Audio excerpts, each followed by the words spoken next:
Hello everyone, and welcome back to another USMLE 101 video. This is going to be a really important video for Step 2 CK. I will talk about my experience. I did take the exam around 2 months from now, I think, yeah, two months ago.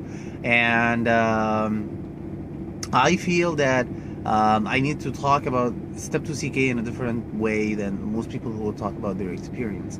I'm not going to talk exactly and say what I did right, what I did wrong. I think a lot of people can say that and can do that, and you can benefit from their experience, of course.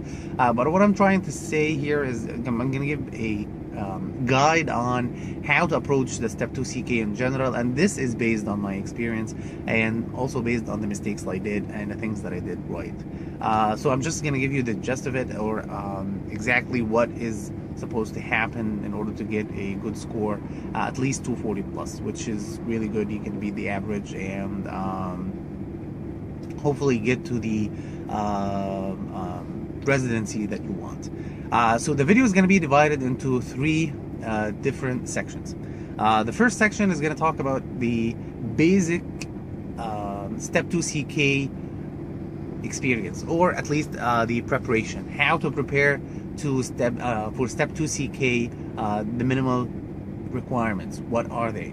The second is going to be probably the optimal, which is going to balance between time and the effort, and that's going to give you a really good score, but it's not going to take as much time.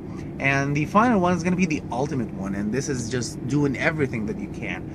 This is going to be helpful for people who are international medical graduates, and also people who do not have a good medical background in their school, or if they feel that there is a significant gap between what they have learned in their school and what the USMLE need you to learn in order to get a good score in the exam. So without further ado, let's get started. So the first section is going to be the minimum requirements, and I think this is really easy to talk about because most people are going to say the same thing in their experience. You're going to hear those exact same things that you need to do. And the first is going to be USMLE World. That's going to be it. That's it. That's the base of everything. But I think I just need to explain it a little bit further. So first off, the timing. What you need in terms of time, I think it's going to be at least 4 months of time, maybe 3. I mean, if you are really cramming things, 3 months is the minimum that you can do this for. So 3 to 4 months. What you're going to do in the 3 to 4 months is going to be, first off, you're going to choose one book of your choice to have a general background on the medical knowledge in general for Step 2 CK. I highly recommend that you would check the Step Up to USMLE Step 2 CK, and also First Aid for Step 2 CK. I think it's underrated a little bit.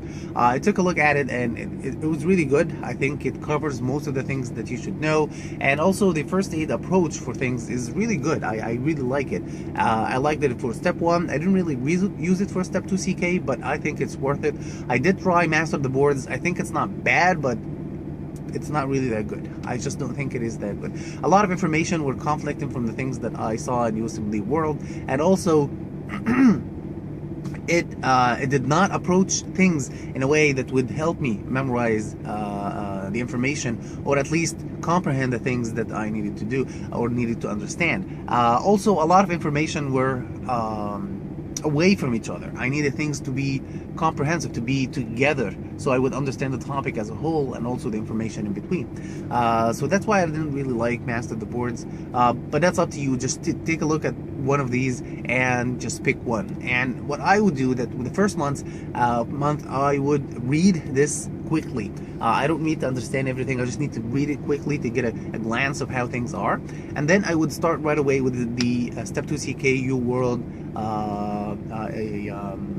question bank. I would book it for the 3 months period that I still have left till the exam. I would do the first take, and I would do at least 1 or 2 blocks per day. If you're going to cramming things up, 2 blocks per day is the best thing that you can do. Do not do more than 2 blocks, because that's going to be a lot.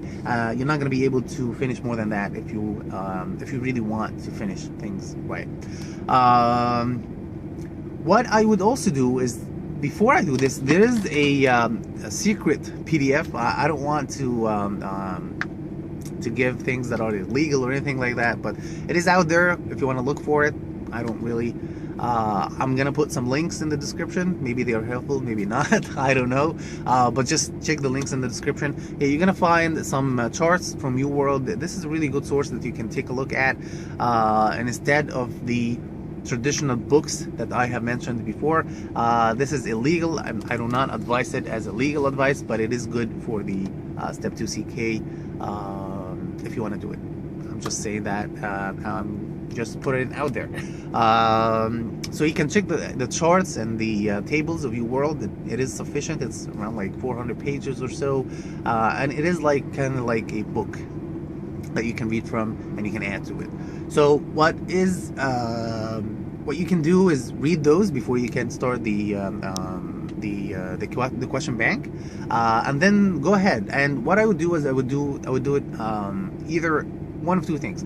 If you're doing it this way, I mean, if you're doing it cramming up, you would probably benefit a lot if you would do it subject wise, because you are going to review this as a material that you are going to use for the examination, but not as a assessment tool. So what you're going to do is you're gonna read whatever source you have chosen for the subject, let's say cardiology, and then for internal medicine, and then you're gonna go and answer all those questions based on the much time that you have allotted for this day, let's say 2 blocks, and then you're gonna take a look at the answers and just, you know, write down the information that you have found that are extra in the USMLE World question bank, into the source that you have used, and so on. I have talked about how to use question banks in general, and this applies to this part as well. I will link in the description below the video that I talked about how to use question banks in general and how to benefit from it. Please check that out. This is really important. So after you're done with the first take, that's going to be taken around 25 days if you are doing 2 blocks per day, but most people would do 1 block and one day, 2 blocks and another day, and so on, because 1 block would take like 3 to 7 hours depending on how you would approach it and how fast you can do things, and how knowledgeable you are. And so basically it's going to take like around 45 days, let's say 50 max, and that's going to be the first take. The first take is going to benefit you a lot, and what is most important here is to have a source at the end that you can study from, whether it's UWorld charts that I talked about, or it is the book that you have chosen and you added the information into it. And then I would go and do a quick read for like 10 days or so of everything that I have accomplished and everything that I have put into this book or into this source, along with the USMLE World notes that I added to it. And this will be my ultimate source for everything. The timing here is going to be 3 months. So 3 months have passed. We still have 1 month to go. And what I would do is I would do in 8 days USMLE World again, but I would do it in a simulated environment. I would do random questions, I would do time, I would do 7 to 8 blocks per day, and this is going to simulate the exam. You have around 57 blocks, and if you're going to do like 8 blocks per day, that's going to take around a week. Let's say 7, so that's going to take like 8 days. You still have 3 weeks till the exam. Now is the time to do what is called Clinical Mastery Series. Clinical Mastery Series are a bunch of questions, like 50 questions per block, around 200 questions per subject, and it has to do with internal medicine, psychiatry, surgery, pediatrics, obstetric and gynecology, and neurology, and some different other subjects. But those are done by the National Board of Medical Examiners. You're going to see some of these questions a lot. Some of these questions are a little outdated, but still the information is valid, and you should do at least 200 questions per day. I think what you should do here is you're going to do it online. That's the best part. There is an offline one, which is illegal again. It's a PDF version of the online one, but at the same time, it's not really reliable, and a lot of people have the wrong answers sometimes. But it's up to you, depending on your financial situation and how you can manage. But doing it online is the best part to get good feedback on your performance. So 200 questions per day, I think that's valid. You can do this. You're going to cram things up a little bit, but at least you're going to get the benefit of doing things on a high high tempo, and this is going to help you a lot before the exam.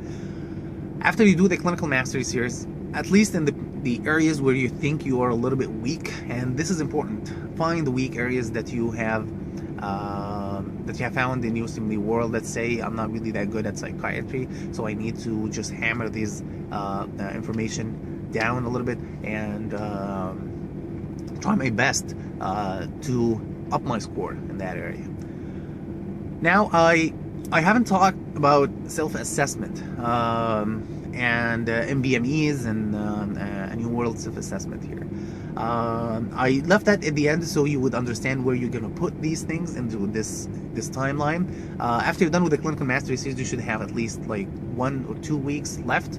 I would do something called the crash series. It's a really good way to review things with friends. I'm not going to talk about the crash series itself. If you want to check that out, it's a really good way to review things before the exam. I did this and it helped me a lot, and also it helped a lot of other people, so it's not just me who thinks it's good. So I will link in the description a video where I talk about the crash series. I will give the information that you need. Please check that out down below. So eventually what we are left here is the self-assessment. How are we going to self-assess ourselves? The first self-assessment is going to be after the first time you have done UWorld. This is really good. It's going to help you to see where exactly you are. It should not be as far away from your target score as like 20 points. It should not be that way. It should be like 10 to 15 points from where you should be. I highly recommend that if you target 240 and you get to 220, I think that you should postpone the exam and review things and maybe try a different method, which is going to be the part 2 of this video. So the self-assessment, the first one is going to be UWorld Self-Assessment 1. It's going to be after the first time you have done UWorld. The second one is going to be after you have done the read of the sources that you have accomplished, and the second one of UWorld. After that, you can do the UWorld Self-Assessment number 2. And finally, when you're done with the clinical mastery series, we are done with the weak areas that you have hammered down and you have accomplished a little bit more into that area. Then you can do the last self-assessment. It's going to be MBME. You can do MBME 7. Most people say it's a little tough. It's not that easy, but it is good for you to get an underestimated score more than an overestimated score. So that's why I left MBME 7 till the end. MBME 7 can be done around 1 week or 2 weeks before the exam, and this is just for reassurance, and also if you get really bad score, you would be able to still postpone if you wish. So this is my take on the minimal requirements for Step 2 CK. I think most people would benefit from this. Most people would do this in general. I mean, if you're going to do either take this method or maybe take a little bit longer in time or anything like that, I think this is the minimum requirements for the Step 2 CK in order to get a 240 plus score. One last thing here, the extra stuff. I think this is how I'm going to call it, the extra stuff. The extra stuff is going to be the extra information. Where do I get extra information if I need to? The best source, and I think this is the most reliable source, should be up to date. If you do not have a subscription, I highly recommend that you would get one. There is a way to get an offline subscription, and again, it's illegal. I don't want it to sound repetitive, but a lot of sources for USMLE are being, used illegally. But most people who do use the USMLE outside of the US, they are not financially capable of doing all things. But anyways, the up-to-date is going to be your most helpful source when it comes to just random information knowing. If you encounter a question that you do not know exactly what the answer is, if you encounter a question where there's conflicting answers from different people, what is going to tell you exactly what the answer is going to be up to date. Please check that out. If you don't know what up to date is, I will link in the description below what it is so you can check it out as well. So that has been Again, part 1 for the Step 2 CK experience. I'm gonna be doing a part 2 and part 3 for the longer versions. I don't want to make this video really long, so also in the description is going to be the link for part 2 and part 3. And I hope that you have questions for me. I really need to know exactly if you still have any questions regarding this area. Please leave the questions in the comment section down below. I always hang in the comment section. I always answer questions, even if they are like 4 months, 1 year post the video upload date. So at any time, please ask those questions. I want to know, and this is going to help other people as well. So again, everything is going to be in the description down below. Thank you for watching, and I'll talk to you in the next one. Have a good one.